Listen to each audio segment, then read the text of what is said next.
Okay, so I'm going to just fire some questions at each and every one of you.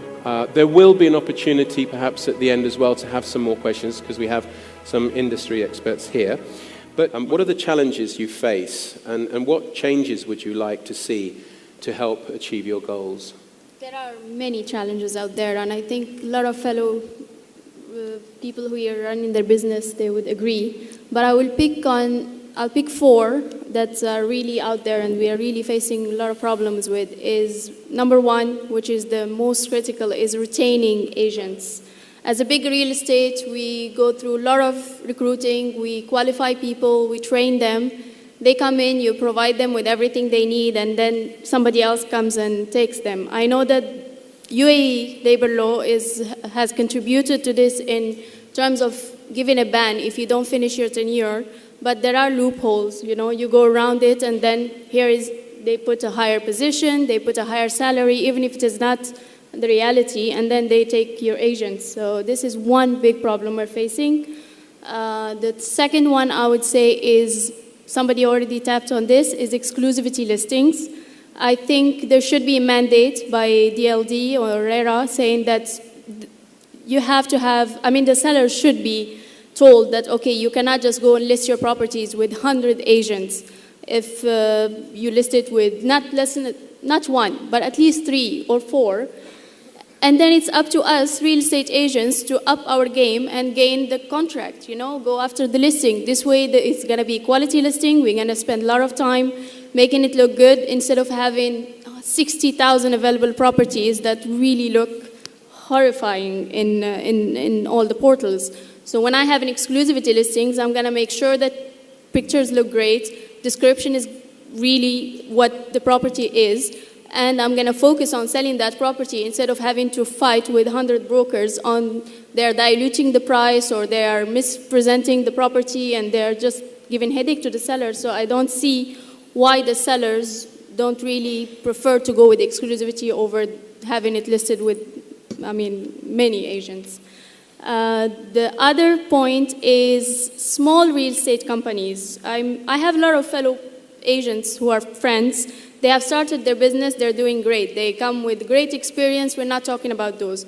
I'm talking about small firms that come with investors who own 50, 60 units, and they choose to open their real estate because they also want that commission to their pocket.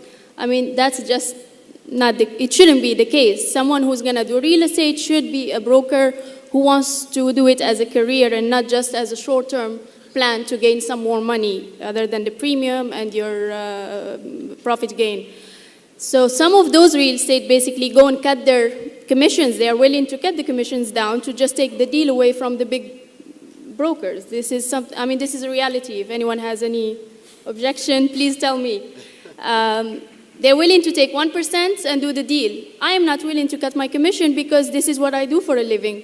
I spend on marketing, I spend on my brand, I go out there, I go the extra mile, so why should I take less than what I deserve? As it is internationally, the markets are taking higher than just 2%, but we're okay with that. But other really small firms come and say, okay, I'll do it for 1, I'll do it for 0.5, I'll do it for whatever, just less, just to get the deal done through them. But those are market forces. It's very tough to actually be able to so these are those. really challenges that are out there. The other thing I would urge the land department to start doing is when it's time to transfer the property, we should have, when they ask for the check for the seller and the check for the transfer, they should also ask, where's the check for the broker? Because we are registered brokers. Well done. We are registered companies. We do this, again, for a living, and we want to take it really decades. So we have afterwards to chase the sellers or the buyers for our commissions. Not only that, if they refuse, let's say they refuse to pay, if I go to RERA and try to approach them and say, listen, this deal has been done, and they haven't paid the commission, they can't do nothing. They can't block the property. There is no way to block it because it's already transferred.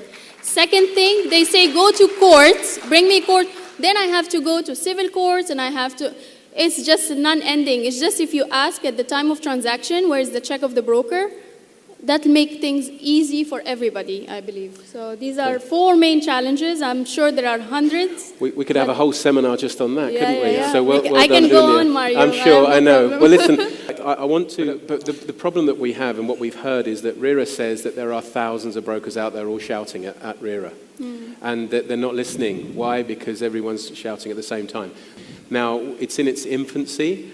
But slowly, we are getting in with people, with engineer Marwan bin Galita, also the head of the DIFC. We have lawyers on board as well. So we'll be able to put questions and say, look, we have this situation that we cannot get this form signed, and we need you to do X, Y, Z. So slowly, these things are happening. It is taking time. It is together, brokers, all real estate entities, if it is brokers or property management or developers, DLD, RERA, everybody should come together and try to form or evolve and get things done, because we can keep having this and voicing, giving our voice and saying, okay, we need, but what we are trying to do is we are trying to give our experiences, put them all on the table, and then pick what is a priority to be solved immediately, and then take it forward and saying, okay, these are the challenges we're facing,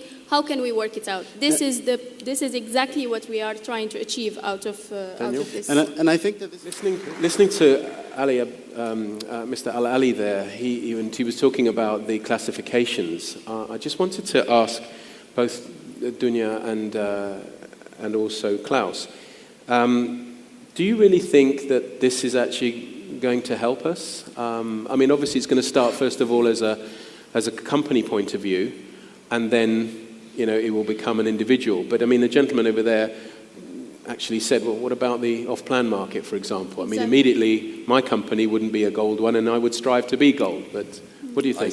As an initiative, it is something good that we needed, because for so long all brokers had cards, and they were wondering, what are these cards for? Because when you go, it's not really, your transaction is not registered under your name. A lot of things were not done. So now it's the time, and it's a great time for the market because of the dynamics of whatever the Dubai is achieving right now. It is very good. It's never too late to regulate. So what we can do, what we can learn from this is we have to, ourselves as brokerage, we have to start organizing our offices as in our business. Our brokers, they have to comply. They have to be more careful now than they can just be all, they have to take care of their clients, customer service. This will help tremendously. And everything is related to customer service. The repeated business is the best business you can have. So I think this system will allow that. It will, however, take a long time for everything to come into place. Like the gentleman mentioned, the off-plans, yes, where are those sales going? Those are also sales, transactions. The broker has worked hard to convince the buyers, so they need to be registered. Klaus mentioned to Mr. Ali the leasing. When a broker is just doing leasing, that's also brokerage service. So that also needs to be, maybe through Ijari they can have it, every registered tenancy contract can give points or credit to the agent. It will take time, but I believe it's good. So broadly, you're in favor of it? I encourage this step. Yeah. What do you think? I have some my Form A. I think right now we have Form A's, Form B's, and Form F. That's what stands out, right?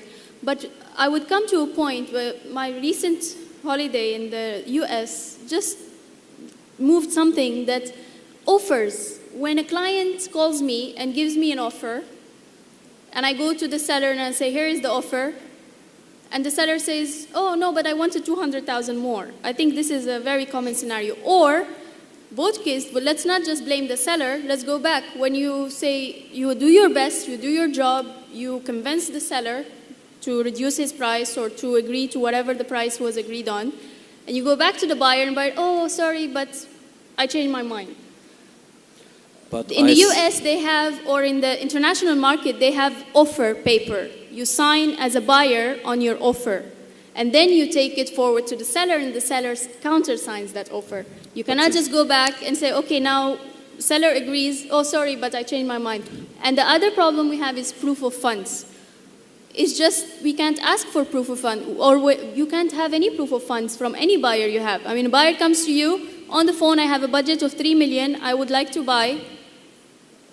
Can you provide me proof of fund? Oh, no, I can't. Or it's just there is no, we have to get somewhere to that point. I know I'm very ambitious here, but we need to get there somehow. Like I said at the beginning. Good afternoon, my name is Emil and I am from USA, Florida. And I think this is the time that you should, it is instead of question, I encourage you to, it is the time, now is the time. I was asking, is this the largest real estate event in Dubai? I was told yes. So it is now the time for you, all real estate professionals, to find a common voice and find a leader within you and really start the Real Estate Dubai Association. Why you wait and why the market? You need to do that professional things and represent yourself as a professional, as somebody who creates value. So please don't wait and do it. Well, we are definitely working towards that, aren't we? We initiated that already, and we cannot just go, we have to strategize ourselves, do proper planning. Like I said, there are a lot of points to study and a lot of problems that we have. So we cannot just go and flood RERA with all of them. We have to prioritize them. Sorry about that. And we offer our support as well from a technical standpoint. So, there are a lot of concerns in the market, whether it's from the brokers, from the sellers, even from the clients. I mean, if they haven't seen something wrong, they wouldn't really not want to sign, or they have seen the market dynamics, they have seen things change, so they're being cautious as well. So we're trying to bring that serenity and that professionalism to the table so they can comply basically with the peace of mind and not feeling that they have to do it, you know. I'm afraid we've come to the end of this panel, so I'd just like to say thank you very much to our distinguished guests.